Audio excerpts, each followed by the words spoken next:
Perkenalkan, nama saya Monica Melania. Saya dari jurusan Ekonomi Pembangunan, Fakultas Ekonomi dan Bisnis Universitas Tanjung Pura.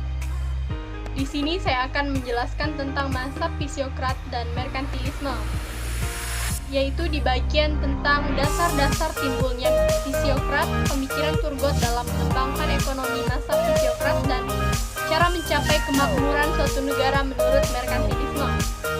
Dasar-dasar timbulnya fisiokrat: yang pertama, masa fisiokrat tumbuh sebagai kritik terhadap pemikiran ekonomi merkantilisme.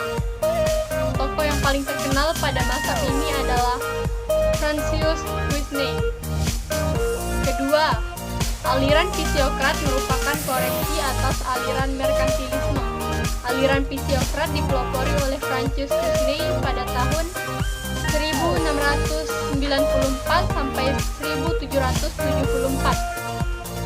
Ketiga, kaum fisiokrat membangun teori berdasarkan konsep hukum alam sehingga berbeda sangat jauh dengan kaum merkantilisme. Keempat, berakhirnya aliran merkantilisme di Prancis.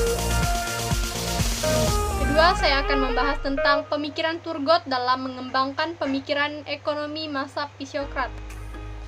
Pemikiran Turgot tentang ekonomi sejalan dengan Quesnay, bahwa sumber kemakmuran berasal dari alam, terutama usaha bidang pertanian. Oleh karena itu, Turgot memberikan dorongan agar usaha pertanian dapat ditingkatkan. Selain itu, Turgot juga berpendapat bahwa individualisme adalah hakim terbaik dari keuntungan diri sendiri. Sumbangan pemikiran yang sangat berharga untuk pengembangan ilmu pengetahuan ekonomi tersebut antara lain: pertama, teori pembentukan modal. Pada dasarnya, teori Turgot bertolak pada urusan pertanian. Nilai tambah pada hakikatnya merupakan awal pembentukan modal masyarakat. Nilai tambah tersebut berasal dari laba pengusaha dan sewa tanah. Kedua, teori hukum hasil lebih yang makin berkurang. Tambahan modal untuk meningkatkan usaha pertanian ada batasnya. Menurut pengamatan Turgot, jika sebidang tanah terus-menerus ditambahkan modal, mulai titik tertentu akan memperoleh hasil yang makin berkurang. Gejala tersebut kemudian dirumuskan menjadi the law of diminishing return, atau hukum hasil lebih yang semakin berkurang. Turgot mempunyai dua sumbangan utama terhadap ekonomi, yaitu teori uang sebagai tabir dan teori fluktuasi. Ketiga, saya akan membahas tentang menurut pemikiran merkantilisme cara mencapai kemakmuran negara, yaitu merkantilisme berpendapat bahwa kekayaan bisa bermanfaat bagi negara agar bisa kuat dan jaya. Negara harus kaya,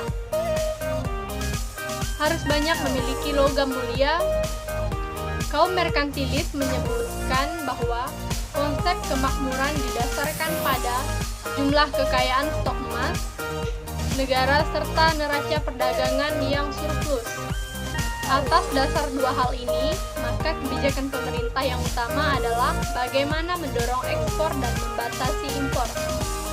Pada intinya, mereka berpandangan bahwa semakin banyak emas berarti semakin banyak pula uang yang dimiliki, dan akhirnya dapat menghasilkan output dan kesempatan kerja yang semakin besar.